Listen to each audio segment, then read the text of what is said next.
আসসালামু আলাইকুম প্রিয় ফুটবল ফ্যান্স। আজ কথা বলবো ইংলিশ তারকা কোল পালমারকে নিয়ে। কোল পালমারের ক্লাব হলো চেলসি এবং সেখানে তিনি লাস্ট 2 সিজনে দারুণ কিন্তু পারফর্ম করে যাচ্ছেন। কিন্তু তার এত সুন্দর পারফর্ম করার কারণেও তিনি কিন্তু আন্ডাররেটেড থেকেই যান।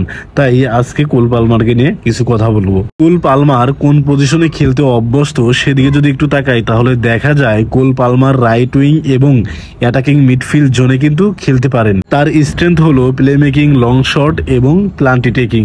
তার মানে প্লে মেকিং, লং শট এবং প্লান্টি টেকিং এ তিনি স্পেশালিস্ট ভাবে চেলসির হয়ে কিন্তু খেলে যাচ্ছেন। কোল পালমারকে বুঝতে হলে অবশ্যই 2023 এবং 2024-এর যে মৌসুম তিনি কাটিয়েছেন সেদিকে একটু খেয়াল করা উচিত। 2023-24 মৌসুমে প্রিমিয়ার লিগে তিনি ম্যাচ খেলেছিলেন 34টি, সেখানে গোল করেছিলেন 22টি এবং অ্যাসিস্ট করেছিলেন 11টি। তার মানে কোল পালমার 34 ম্যাচে গোলে কন্ট্রিবিউশন করেছেন 33টিতে। এক কথায় অসাধারণ ছিল। আর এই স্টেটটা শুধু প্রিমিয়ার লিগে। এফএ কাপের দিকে যদি তাকাই তাহলে দেখা যায় কোল পালমার এফএ কাপে 443 মিনিট খেলে 1 গোল এবং 2টি অ্যাসিস্ট করেছিলেন। ইএফএল কাপে 6 ম্যাচে 2 গোল এবং 2 অ্যাসিস্ট করেছিলেন।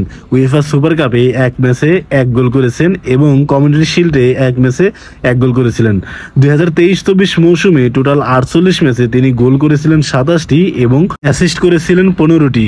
তার মানে 42টি গোল অ্যাসিস্ট করেছিলেন সেই মৌসুমে, যার কারণে কিন্তু কোল পালমার 2023-24 মৌসুমে young player of the year কিন্তু নির্বাচিত হন। 24-25 মৌসুমের দিকে যদি তাকাই তাহলে দেখা যায় এখনো পর্যন্ত প্রিমিয়ার লিগে তিনি 6টি ম্যাচ খেলেছেন, সাথে 6টি গোল এবং 4টি অ্যাসিস্ট করেছেন, যা এক কথায় অসাধারণ। 6 ম্যাচে প্রিমিয়ার লিগে 10 গোলে কিন্তু অবদান রেখেছেন এই সুপারস্টার। অপরদিকে সিএল কোয়ালিফায়ারে 2টি ম্যাচ খেলে তিনি কিন্তু কোনো গোল করতে পারেননি। তাই এই সিজনে এখনো পর্যন্ত 8 ম্যাচ খেলে 10 গোলে কিন্তু তিনি অবদান রেখেছেন। কোল পালমারের সিজন হিট ম্যাপের দিকে যদি তাকাই তাহলে দেখা যায় কোল পালমার সাধারণত রাইট উইং থেকে খেলাটা স্টার্ট করেন এবং অ্যাটাকিং মিডফিল্ড জোন অথবা ফাইনাল থার্ডে গিয়েও কিন্তু একাধিকবার তিনি আক্রমণ করার চেষ্টা করেন।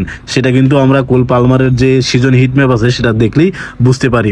একদম সেন্ট্রাল মিড, তারপর হচ্ছে রাইট উইং এবং অ্যাটাকিং মিডফিল্ড যে এই এরিয়ায় কিন্তু তার অবস্থানটা মাঠে বেশি দেখা যায়। কোল পালমার লাস্ট 12 মাসে যতগুলো ম্যাচ খেলেছেন প্রত্যেকটা ম্যাচেই গড়ে 7.59 এই রেটিং কিন্তু তিনি উঠিয়েছেন, যা সত্যিই প্রশংসনীয়। তাই এরকম একজন খেলোয়াড়ের আলোচনা হবে, এটাই স্বাভাবিক। এত ভালো পারফর্ম করেও কিন্তু ইংল্যান্ডের টিমে কিন্তু তার স্টার্টিং 11-এর জায়গা হয় না, কারণ তার পজিশনে আরেকজন খেলোয়াড় রয়েছে, তিনি হলেন ফিল ফোডেন। সেই ফিল ফোডেনের কাছে কিন্তু তার জায়গাটা তিনি হারান। এখনো পর্যন্ত ইংল্যান্ডের হয়ে তিনি ম্যাচ খেলেছেন 9টি, আর এই 9 ম্যাচে তিনি গোল করেছেন 2টি। তিনি যদি সুযোগ পান তাহলে অবশ্যই কিন্তু ইংল্যান্ডের হয়েও ভালো পারফর্ম করতে পারবে।